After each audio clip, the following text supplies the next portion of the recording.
All right, let's talk about programming mobility for Olympic weightlifting. We're going to keep it super simple. The way I describe this to my athletes, mobility in general, is like thinking of Lego pieces, right? If you've ever played with Legos, imagine taking the block and lining it up and pushing it down, it clicks in. It's beautiful, it's satisfying, it's easy. That's what it's like to have good mobility. You click right into good positions and you're able to move fluidly through the movement, right? Now, when we're immobile, it's like taking the Lego piece and turning it crooked and trying to get it to click in. We're fighting ourselves. We're fighting the Lego piece. It's not how it needs to go, right? We need to open up our bodies and have good mobility to click into good positions and move through the movement fluidly. And that's the goal when it comes to programming mobility, is reach good positions, move through the movement fluidly, keeping it super simple.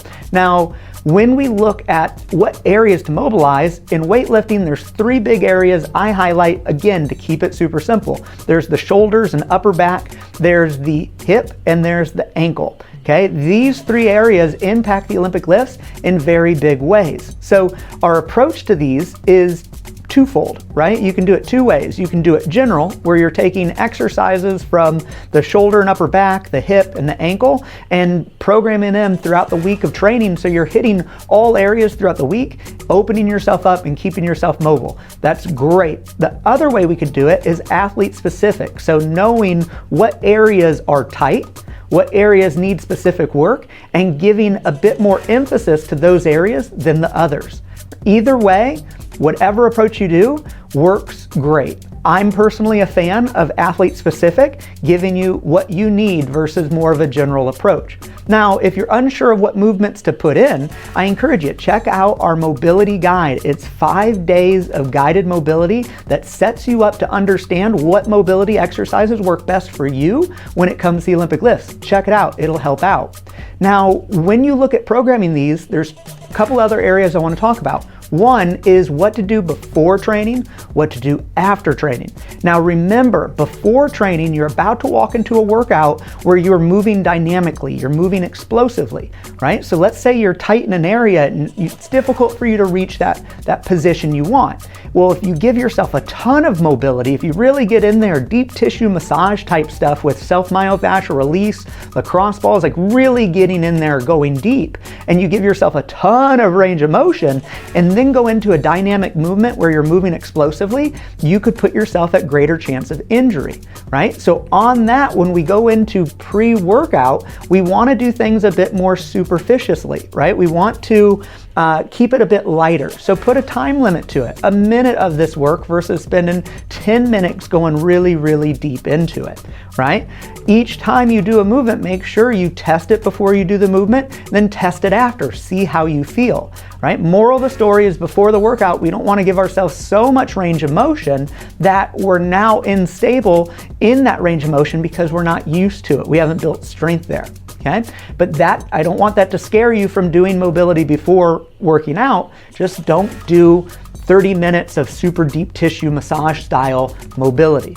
Now, after the workout, it's free game. You could do static stretching after the workout. Your muscles are warm, your blood's pumping, you get into some static stretching. You can get into all the deep mobility work you want, and that's the key. If we want lasting mobility change, we need to do stuff after our workout, not just before. And I know that's a big component for a lot of you watching this out there. Another area I want to highlight is, how does age affect us? Now, if I took a young athlete and I took a master's athlete and I put them next to each other, typically the master athlete is going to be less mobile, right? They've had more life, they've had more opportunities for injury, and typically they've not used that range of motion for a period in their time, and they've lost some mobility in those areas. The only key difference when it comes to mobility is if I had a young athlete do an exercise and an older athlete do an exercise and then tested them after a minute each, typically young athlete shows more mobility gain than the older athlete does in that minute. However, what I'd have the older athlete do is just repeat another minute. And you'll see that the older athlete has again gained more range of motion. Now, in that before workout, I said, hey, don't do a ton. If you're an older athlete, the scale there, 1 minute to 1 minute, isn't the same. So 2 minutes of mobility for an older athlete can be fine before a workout, but again, for all of us, 10 minutes of mobility in the same area, the same thing, going after that one thing, that deep tissue type work before training, I don't advise it. Now, here's one point that I wanted to put in, is what's typically missing when it comes to mobility work and mobility programming that I see out there, and that is activation and stability once you've opened the area. Okay, now let me explain this. When we, again, open an area that we haven't had access to from a range of motion standpoint, we need to now stabilize and activate that area. It can be super simple. Say we open up the hips and now all of a sudden we just have this new freedom when we're squatting. Grab a kettlebell and allow yourself to focus on your breath, of how you're bracing and moving through how you're controlling yourself with your feet. Now, if all of those things that I just said are kind of new to you, hit me up in the comments, let me know, because I'll make more videos to those to help you out and give you more information around that. Now, here's the kicker. If you need support with any of this, reach out to us. This is what we do with athletes all the time. Smash this button for a discovery call. I'd love to hop on a call with you, understand where you're at, where you want to go, and show you how we can help you get there.